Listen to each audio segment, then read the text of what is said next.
આપણા ગ્લુકોનારેક્સ Nexus metre માટેના demo વિડીયોમાં આપનું સ્વાગત છે. અહીં અમે રીડિંગ્સ કેવી રીતે રિવ્યૂ કરવી તે કવર કરીશું. મુખ્ય ફંક્શન બટન દબાવીને તમારું મીટર ચાલુ કરો. તમે મીટર મેમરી માટે ફ્લેશ થતું એમ જોઈ શકો છો. તમારી મીટર મેમરી રિવ્યૂ કરવા માટે મુખ્ય ફંક્શન બટન દબાવો. તમારો છેલ્લો પરિણામ સ્ક્રીન પર દેખાશે. તમે મુખ્ય ફંક્શન બટન દબાવતા રહો તો તમારા બધા રેકોર્ડ કરેલા પરિણામો જોઈ શકો છો. અહીં ધ્યાન આપો, દરેક પરિણામ નીચેના ભાગે સમય અને તારીખ સાથે લેબલ થયેલું છે.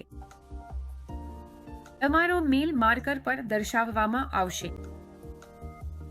તમારું મીટર 1000 રીડિંગ્સ સુધી રાખી શકે છે. એકવાર મેમરી ભરાઈ જાય પછી મીટર રોલિંગ મેમરી ફંક્શન ચાલુ કરશે, જેમાં સૌથી જૂના પરિણામો મેમરીમાંથી કાઢી નાખવામાં આવશે. તમારું મીટર બંધ કરવા માટે મુખ્ય ફંક્શન બટન દબાવી રાખો. એવરેજીસ જોવા મુખ્ય ફંક્શન બટન દબાવી રાખો જ્યાં સુધી એવરેજ ફ્લેશ ન થાય. પછી બટન છોડો. સૌપ્રથમ 7 દિવસનો સરેરાશ બતાવવામાં આવશે. ફંક્શન દબાવીને એવરેજીસ આગળ વધારી શકો છો.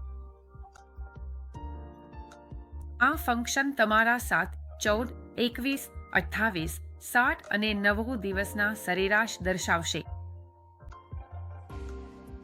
અહીં નોંધો કે પહેલા સામાન્ય એવરેજીસ, પછી એસી ભોજન પહેલા અને પીસી ભોજન પછી એવરેજીસ બતાવવામાં આવશે. બધા એવરેજીસ જોઈ લીધા પછી તમારું મીટર આપમેળે બંધ થશે.